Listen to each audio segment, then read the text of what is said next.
Hello friends, मैं astrologer Meenakshi अपने channel पर आप लोगों का स्वागत करती हूँ, अभिनंदन करती हूँ।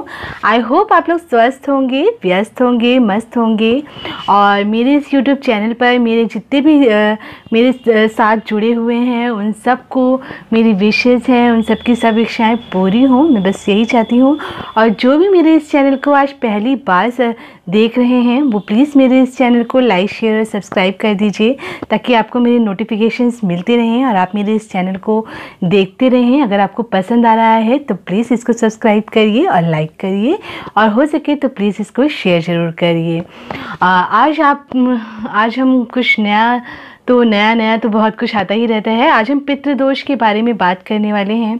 बहुत सारे लोगों की कुंडली में पितृदोष होता है, जिसको कि हम पंडित हमें अक्सर बता देते हैं कि पितृदोष है आपकी कुंडली में, आप पूजा करा लीजिए।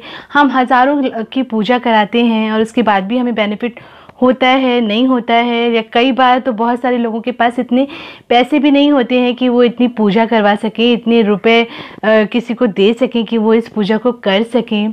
तो आप इस पूजा को घर में खुद भी कर सकते हैं।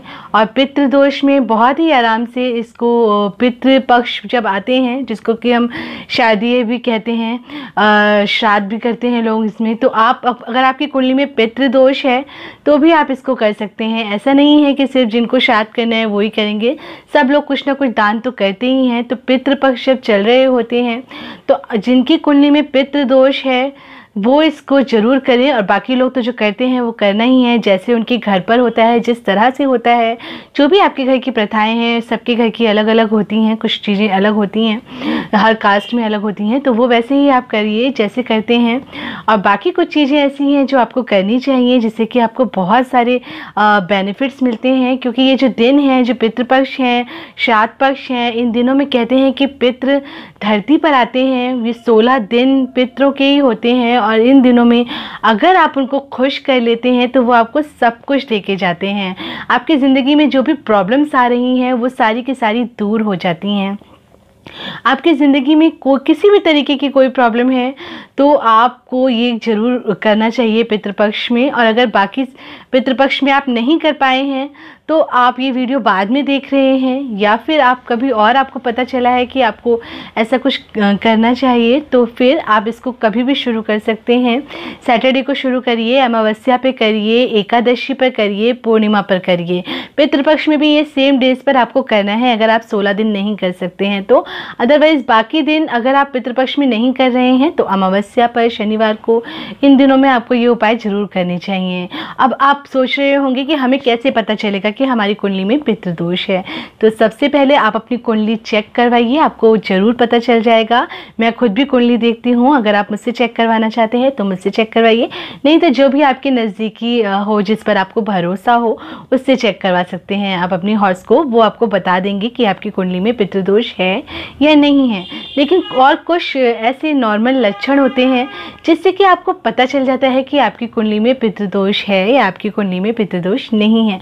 तो वो कैसे पता चलता है? अगर आपकी ज़िंदगी में बहुत ज़्यादा प्रॉब्लम्स है, आपके घर में कोई मांगलिक कार्य ही नहीं हो रहा है, आप में कोई कमी नहीं है, आप बहुत अच्छे हैं, सब कुछ है, लेकिन फिर भी आपके घर में कुछ मंगल काम होता ही नहीं है, बहुत समय से नहीं हो पा रहा है, घर में अक्सर परेशानियां आती रहती हैं, बार बार कोई ना कोई प्रॉब्लम्स आ जाती हैं, एक के बाद एक प्रॉब्लम आती है, आपके घर में लोग बीमार रहते हैं, एक ठीक होता है तो दूसरा बीमार हो जाता है, बीमारी आपके घर से जा ही नहीं रही है, तो ये सारे लक्षण होते हैं पितृदोष के। अगर आप रात में लेट सोते हैं, रात में उठ कर के आपको भूख लगती है, आप खाना खाते हैं रात में 2 बजे 1 बजे, आपका कुछ खाने का मन करता है, आपको नींद नहीं आती है और आप चाहते हैं कि आपको उस समय कुछ खाना चाहिए, अगर ऐसा कभी कभी हो रहा है तो कोई बात नहीं, बहुत सारे लोगों के संग कभी कभी हो जाता है, या आप रात में पढ़ते हैं, ज़्यादा देर तक जागते हैं, तब भी ऐसा हो जाता है।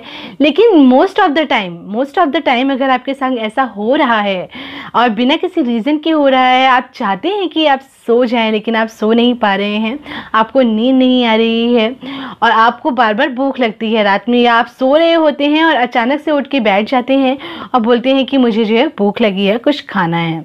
तो अगर ऐसा आपके साथ रोज ही होता है तो इसका मतलब कि आपकी कुंडली में पितृदोष है। आप अक्सर ही बीमार रहते हैं तो इसका मतलब है कि आपकी कुंडली में पितृदोष है।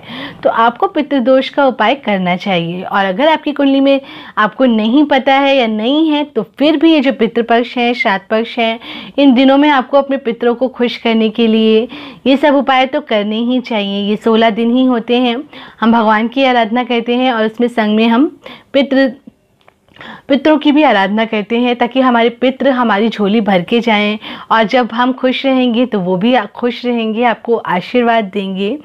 तो उसके लिए आपको ये सब कुछ करना चाहिए, ताकि अगर आपने कोई गलती की है तो उसके लिए आपको उनसे क्षमा भी मांगनी चाहिए। ये सारी चीज़ें आपको करनी चाहिए। घर पर पितरों का आशीर्वाद होना बहुत ही ज़रूरी होता है। जब पितर आपको आशीर्वाद देकर जाते हैं तो आपको कोई रोक नहीं सकता है आगे बढ़ने से। आपकी ज़िंदगी में खुशियाँ ही खुशियाँ भर जाती हैं, आपकी झोली खुशियों से भर जाती है।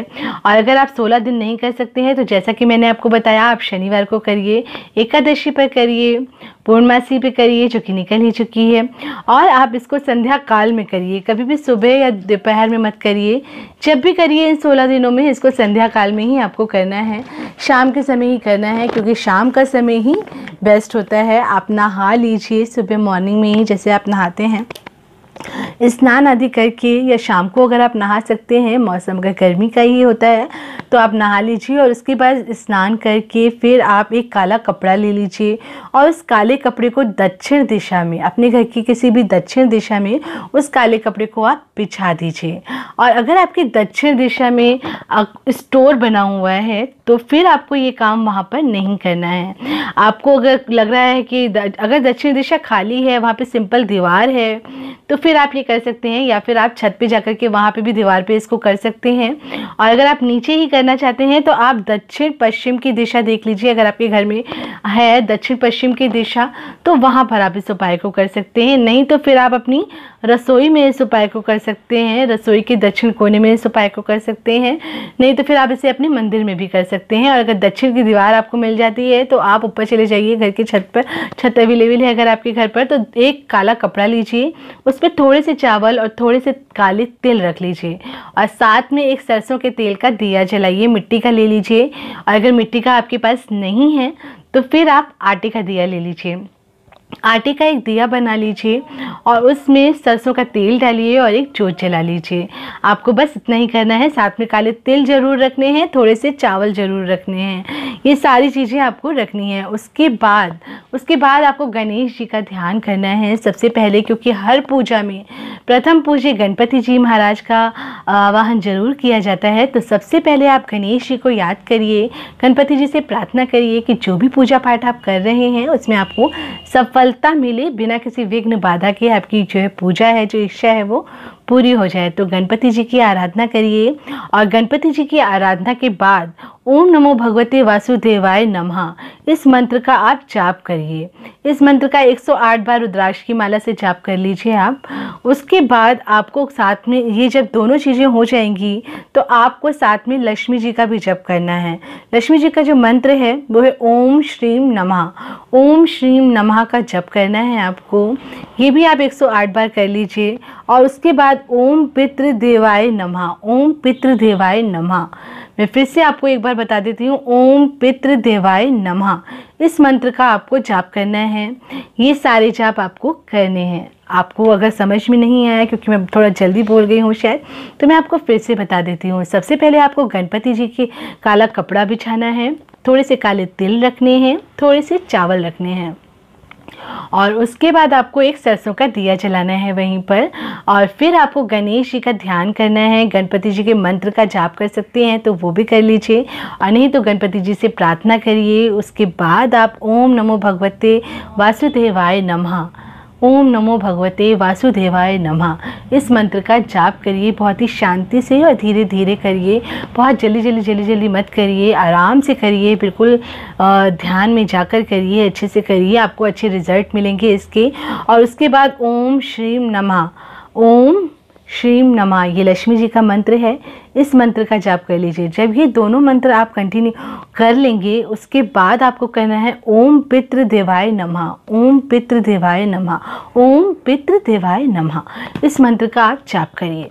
इससे आपके पितृ बहुत जल्दी खुश हो जाएंगे। अगर आप ये रोज़ कर सकते हैं तो बहुत अच्छी बात है, बट अगर आप रोज़ नहीं कर पा रहे हैं तो आप शनिवार आपने ओम पितृदेवाय नमः का भी जप कर लिया है। अब इसके बाद आपको इसकी एक पोटली बनानी है। वो जो काला कपड़ा है उसकी पूरी पोटली बना लीजिए और उस पोटली को ले जा कर के, अगर आपके घर के पास कोई नदी है तो वहाँ प्रवाहित कराइए। बट अगर आपके पास ये ऑप्शन नहीं है, आपके घर से बहुत दूर है, आप नहीं जा सकते हैं, तो फिर आप पीपल के पेड़ के पास इसको छोड़ आइए। और अगर आप कहीं बाहर रहते हैं, ये दोनों ही ऑप्शन अवेलेबल नहीं है आपके पास कि आप कहीं नदी में छोड़ पाएँ, क्योंकि फॉरेन कंट्रीज़ में तो मतलब नहीं होता है, वहाँ पर परमिशन नहीं मिलती है कि आप जाकर के समुद्र में ये सब कुछ डाल आइए या कुछ करिए। तो फिर अब पीपल का पेड़ भी नहीं मिलता है, तो फिर आप इसको मिट्टी में दबा दीजिए कहीं अंधेरे में जाकर के, जहाँ पर सन्नाटा हो, ऐसी जगह पे जाकर के। वो तो आपको ईजिली मिल जाएगी वहाँ पर, तो आप इसको वहाँ पर दबा दीजिए। और उसके बाद इस सब करने के बाद आप उनसे जो भी प्रार्थना करना चाहते हैं वो प्रार्थना करिए। भगवान विष्णु और लक्ष्मी की उपासना प्रार्थना करिए पितरों की शांति के लिए। उनको बोलिए, विष्णु भगवान से और लक्ष्मी जी से बोलिए कि आपके पितरों को शांति दें और वो तृप्त होकर के जाएं, खुश होकर के जाएं और आपको ढेर सारा आशीर्वाद दे करके जाएं। इस तरह से पूजा करने से आपको बहुत ज़्यादा बेनिफिट मिलेगा। ये टेस्टेड उपाय है, ऐसा नहीं है कि कहीं किताब से पढ़ा और बोल दिया लिख करके, ऐसा कुछ भी नहीं है। ये बहुत सारे लोगों ने किया है, इससे बहुत बहुत बहुत बेनिफिट होता है। जो सालों से उनका कुछ नहीं काम हो पा रहा था, वो काम भी ऐसा करने से हो जाता है। तो आप इस उपाय को करिए और प्लीज़ साथ में जो भी मेरे इस वीडियो को देख रहे हैं, जो भी मेरे इस चैनल को पहली बार देख रहे हैं, वो प्लीज़ मेरे इस चैनल को सब्सक्राइब ज़रूर करिए। और साथ में कमेंट में आप जिस भी भगवान को मानते हैं उनका ज़रूर डालिए। साथ में ओम नमः शिवाय, जय माता दी, या जो भी आपको पसंद है, जय महाकाल, जो भी आपको पसंद है वो आप उस कमेंट बॉक्स में ज़रूर डालिए। इतना ज़रूर करिए, ये मेरी रिक्वेस्ट है आप लोगों से। फिर एक नए टॉपिक के संग नए वीडियो में मिलूँगी आपको। तब तक के लिए नमस्कार दोस्तों, जय श्री कृष्णा।